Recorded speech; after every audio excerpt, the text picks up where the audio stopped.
কি হচ্ছে আজকে? আজকে হচ্ছে দুজনেরই পছন্দের হচ্ছে বিরিয়ানি।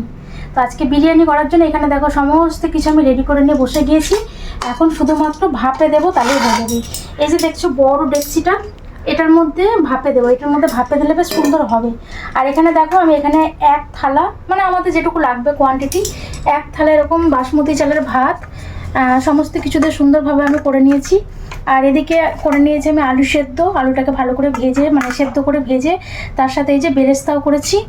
আর এদিকে করেছি লাল লাল চিকেন। এই যে চিকেনের লেগ, এই যে দেখো চিকেনের লেগ, দুইজনে দুটো।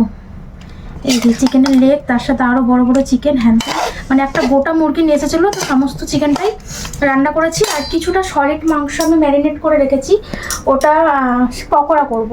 আর এদিকে দেখো বিরিয়ানি খাওয়ার জন্য বরমশাই স্যালাড কুচিয়ে রেখেছে কি সুন্দরভাবে।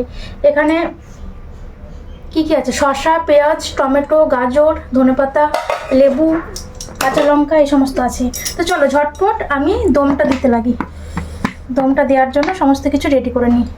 তো প্রথমে আমি একটুখানি ঘি মাখিয়ে নেব, হাত দিয়ে মাখাচ্ছি, তোমরা কেউ কিছু মনে করো না। আমি মানে কি বলবো, ভিডিওটা করার আগে ভালো করে হাতটা ধুয়ে এসেছি। এখন আমি ভালো করে এখন দম দেওয়ার জন্য সব কিছু রেডি করে নেব। প্রথমে আমি ঘিটাকে মাখিয়ে নিলাম ভালো করে। এরপরে এই যে তেজপাতাগুলো তলায় দেবো, ভাতের যে তেজপাতা, মশলা ফসলাগুলো একটু তলায় বলতে অনেকে ওপরেও দেয়, আমি আর কি মনোরতায় দিলাম এই আর কি। এই যে প্রথমে দিয়ে দেবো এক লেয়ার ভাত। আমি কিন্তু এটা 2 লেয়ারে করব। আর তোমাদের বলে রাখি আমি এই ভাতটার মধ্যে কি কি দিয়েছি। আমি এটার মধ্যে দিয়েছি নুন, লেবুর রস, ভাতটা যাতে ঝরঝরে হয় সেই জন্য লেবুর রস। তার সাথে দিয়েছি গোটা জিরে, তেজপাতা, এলাচ, লবঙ্গ, দারচিনি, তারপরে ওটা কি বলে গোলমরিচ, সমস্ত কিছু দিয়ে। আর হ্যাঁ, বিরিয়ানি এসেন্স আর গোলাপ জলটাও দিয়েছি ভাতের মধ্যে, দিয়ে সুন্দরভাবে ভাতটাকে করে নিয়েছি। আর বিরিয়ানির কেওড়া জলটা এখানে পাওয়া যায় না, কেরালায় কেওড়া জলটা পাইনি, ওই জন্য এই যে এখানে গোলাপ জল, এখানে হচ্ছে বিরিয়ানি এসেন্স, আর এটা হচ্ছে গুঁড়ো দুধ, এগুলো নিয়েছি।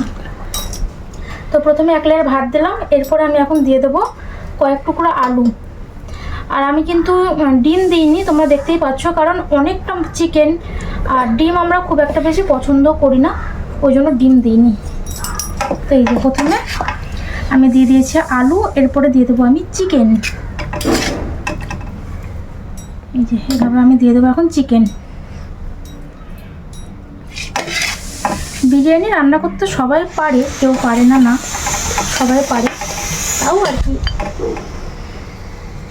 আমি করি, তাই তোমাদেরকে দেখাতে। সত্যি বলতে আমি যখন কলকাতায় থাকি, কলকাতা বলতে কাটোয়াতে, মানে যেখানে থাকতাম সেখানে আর কি, যখন থাকি তখন আমি বিরিয়ানি বানাতাম না বাড়িতে, আমি কিনেই খেতাম। কারণ একার জন্য বিরিয়ানি অত জোগাড় যন্ত্র করে না বানাতে ইচ্ছেও করতো না, আর বানাতামও না, কিনেই খেতাম। কিন্তু এখানে যেহেতু কলকাতার স্টাইলে বিরিয়ানিটা পাওয়া যায় না, ওই জন্য বরমশাই মাঝে সাঝে বায়না করে যে একটু বাড়িতে বানাও।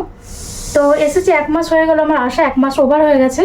তো বেশ কিছুদিন থেকেই বলছে, তো বানানো আর হচ্ছে না, ওই জন্য আজকে ভাবলাম, আজকে রবিবার, বরমশাই ছুটিতে আছে, ওই জন্য ভাবলাম আজকে একটু বানাই। এর মধ্যে আমি সব দিয়ে দিয়েছি। এবার আমি সামান্য একটুখানি গুঁড়ো দুধ দেবো, এর মধ্যে একটুখানি গুঁড়ো দুধ দেবো, আর গোলাপ জল ওগুলো সব ওপর দিয়ে দেবো।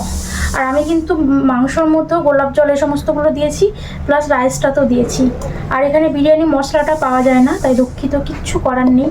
মানে নিজেদের মতো করে যেটা পাওয়া যায় সেরকমভাবেই আর কি চেষ্টা করেছি বানানোর। এই যে ওপরে আবার ভাত দিয়ে দিয়েছি। রাইসটা আজকে কমই হয়েছে, মানে কম করেই করেছি, অতিরিক্ত করে না নষ্ট হয়, ওই জন্য অল্প করেই করেছি। এই যে আবারও দিয়ে দিলাম আলু, একটু দিয়ে দেবো বেরেস্তা,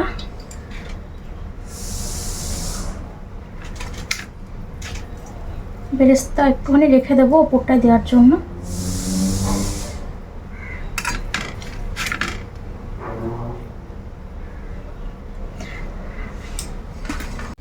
এই যে এখানে সমস্ত কিছু দিয়ে আমি একদম রেডি করে নিয়েছি। এবার এটাকে আমি 20 মিনিটের জন্য ভাপে দেবো। 20 মিনিটের জন্য ভাপে বসিয়ে দেবো। তবে অবশ্যই কিন্তু নিচে একটা কিছু দিতে হবে। এই যে নিচে আমি ফ্রাইং প্যানটা বসাবো, দিয়ে তার উপরে এটা ভাতে দেবো। এইভাবে আমি আরো নিয়ে নেবো।